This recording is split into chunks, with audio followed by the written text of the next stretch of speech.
Hi, my name is Mark and I teach economics. In this video, we're going to look at unemployment, what unemployment is, how it's defined, and the different types of unemployment. I have a question for you. If there's 5% unemployment in, let's say, the United States, does that mean that of the entire workforce, 5% are out of work and 95% have jobs? Think about it. The answer obviously is no. Why?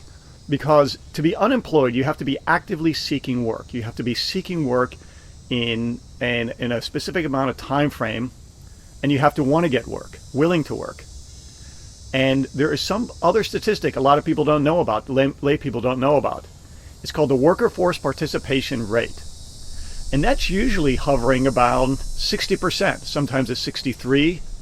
Now in the 1950s, 40s, 30s, it was more around 50% because a lot of females were out of the workplace because they were actually working at home doing the most important job in the world, taking care of the family.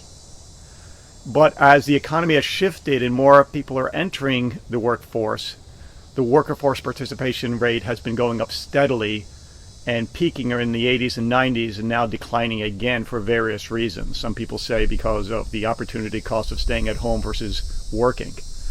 So to be unemployed, you have to be actively seeking work. But there are many people, Mr. Moms, housewives, caretakers, even students who are just not working.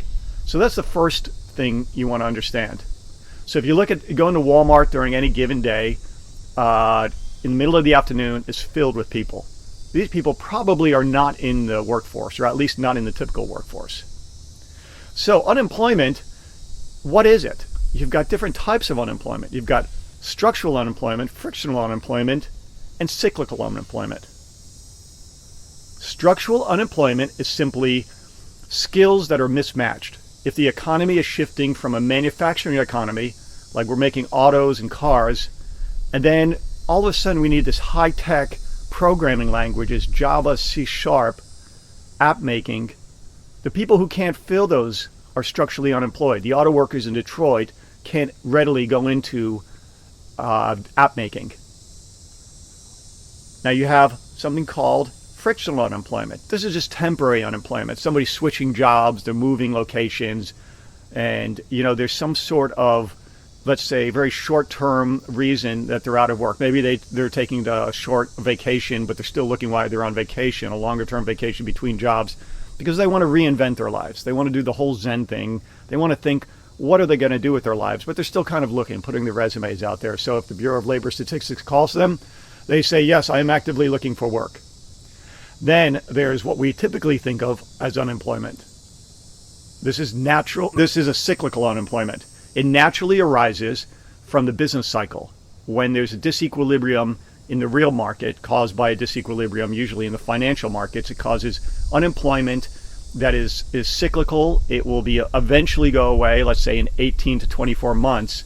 And it has to do with business expectations, business profitability, and the business's ability to retain and hire new workers.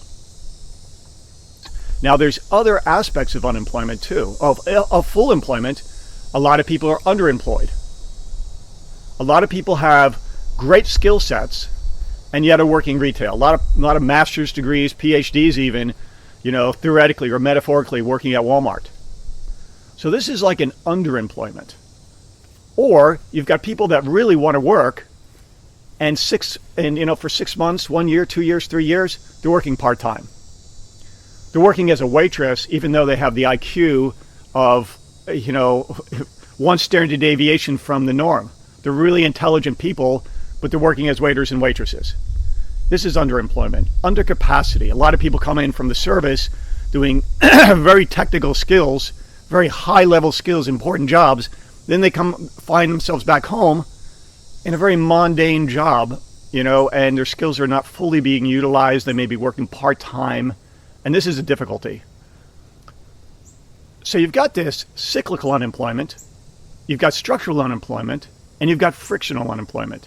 But you also have underemployment, underutilization of skills. And this all comes back to what is called a natural rate of unemployment. There's something that is naturally, the Bureau of Labor Statistics economists look at. What should it naturally be? Where should the economy be? Let's say 5% is a healthy unemployment. Healthy because there's some component of frictional, some component of structural where the workers are re-gearing. And that's really the definitions of unemployment and what we're going to be studying. We're not really going into the causes of unemployment, but more what is unemployment about?